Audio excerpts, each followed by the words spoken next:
दीनी और दुनियावी मालूमात के लिए इस चैनल मोहम्मद उसामा शाह अलवी को सब्सक्राइब करें।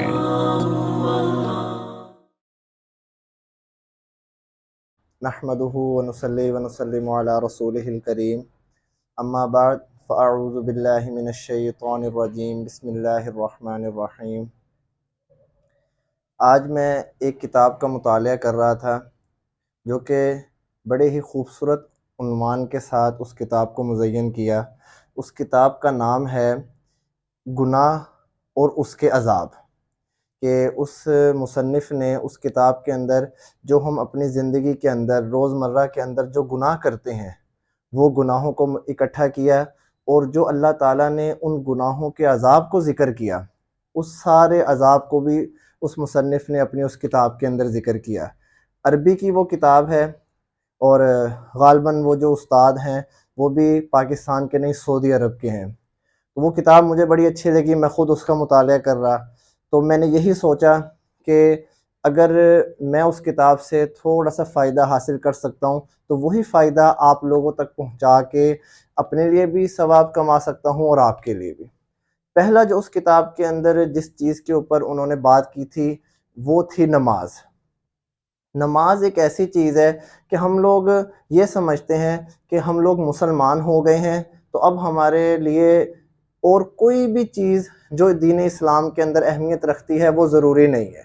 हमने नमाज को सिर्फ़ साल के एक महीना रमज़ानुल मुबारक के अंदर मखसूस कर लिया, वो भी पूरे महीने के लिए नहीं बल्कि रमज़ान के पहले अशरे के कुछ दिन और आखिरी अशरे के आखिरी कुछ दिन।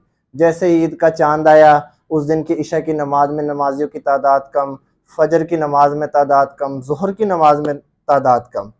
अब अल्लाह ताला नमाज के बारे में कुरान पाक में क्या फरमाते हैं? अल्लाह ताला फरमाते हैं फ़वैलुल लिल मुसल्लीन अल्लज़ीना हुम अन सलातिहिम साहून, कि हलाकत है ऐसे नमाजियों के लिए।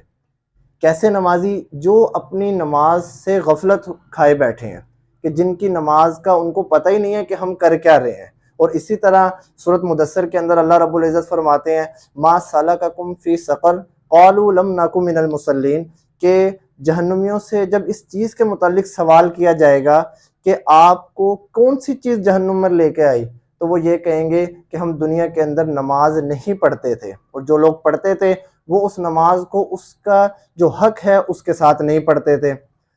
जहन्नुम के अंदर दो दरवाजे हैं, जिसका एक दरवाजे का नाम है लमलम, एक दरवाज़ा है उसका नाम है लमलम। अब उस दरवाज़े के मुतालिक ये आता है कि उसकी ख़ासियत क्या है कि उसके अंदर अल्लाह रब्बुल इज़्ज़त ने ऐसे सांप रखे हुए हैं कि जिसकी गर्दन ऊँट जितनी मोटी है। उन सांपों का जो हुजम है वो ऊँटों की गर्दन जितना मोटा है, और उन सांपों की जो लंबाई है वो 1 महीने की मुसाफ़त जितनी है।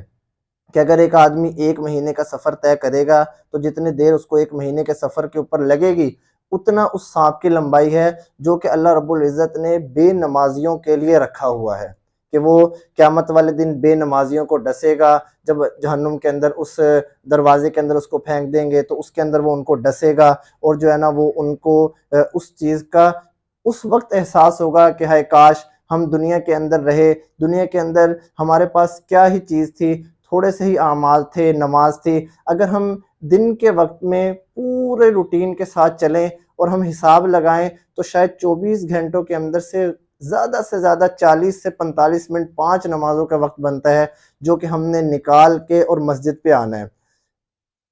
हय्या अलस सलाह और हय्या अलल फलाह, इसकी अल्लाह ताला 5 नमाज़ों में जो है मौज़िन के ज़रिए 2-2 दफ़ा सदा लगवाते हैं कि लोगों कामयाबी की तरफ आ जाओ, लोगों नमाज की तरफ आ जाओ। आज का नौजवान परेशान बैठा है कि हमें रिज़्क नहीं मिल रहा, कामयाबी नहीं मिल रही। आज का नौजवान परेशान बैठा है कि हमारी शादियाँ नहीं हो रही। तो असल कामयाबी जिसको अल्लाह ताला ने दीन में रखी, नमाज के अंदर रखी, हम उसी चीज़ से भटके हुए हैं। तो हमें दूसरी चीज़ों का एहसास कब होगा? जब हम अल्लाह ताला की असल कामयाबी की तरफ आएँगे, जो कि अल्लाह ताला ने नमाज में रखी हुई है। तो अल्लाह रब्बुल इज़्ज़त भी हमें जो हमारे हुसूल हैं, हमारे मकासिद हैं, उनके अंदर अल्लाह ताला जो है वो हमारे बेड़ा पार करवाएँगे और हमें वो चीज़ें हासिल होंगी। इसलिए آج جو ہے میرا یہی موضوع تھا کہ آج میں نماز کے متعلق بات کروں کہ نماز چھوڑنے کے متعلق اس سے بڑا اور گناہ نہیں ہے کہ وہ آدمی جو آدمی نماز چھوڑے گا وہ جہنم کے اندر جلے گا۔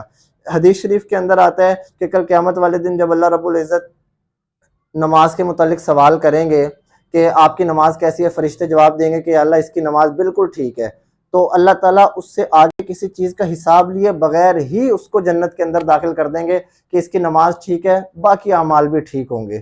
لیکن افسوس یہ ہے کہ آج کی مسجدیں ویران ہیں، نوجوان نسل مسجدوں میں آتی نہیں ہے، ان کے والدین اس چیز کی ان کو جو ہے نا تنبیہ نہیں کرتے، ان کو حکم نہیں دیتے۔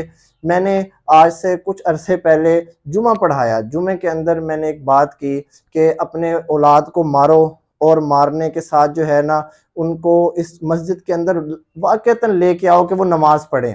ایک آدمی نے اس بیان کو سنا اور اس نے اپنے گھر جا کے بچے کو مار دیا کہ مسجد میں نماز پڑھ۔ بچے کو اس نے مارا، آگے سے بچے نے جو ہے اپنے والد صاحب کے ساتھ بدتمیزی کی۔ وہ آدمی میرے پاس آئے کہ آپ نے تو ہمیں کچھ اور کہا لیکن یہاں تو معاملہ ہی کچھ اور ہے۔ میں نے پھر ان کو سمجھایا کہ ہر عمر کا، ہر چیز کا ایک صحیح عمر ہوتی ہے، ایک صحیح وقت ہوتا ہے۔ یہ وہ وقت تھا کہ جب بچہ آپ کے ہاتھ سے نکل چکا ہے، اب آپ اس سے دوستی کر کے، کیونکہ اس وقت اس کے بچے کی عمر 17 سال تھی، اب آپ اس سے دوستی کریں، اس کو پیار محبت سے سمجھائیں کہ بیٹا مسجد کی طرف آؤ، اصل کامیابی اللہ تعالیٰ نے اپنے دین میں رکھی ہے، نماز میں رکھی ہے، روزے میں رکھی ہے، ہمیں اس چیز سے دور نہیں بھاگنا چاہیے۔ اللہ رب العزت ہمیں عمل کرنے کی توفیق عطا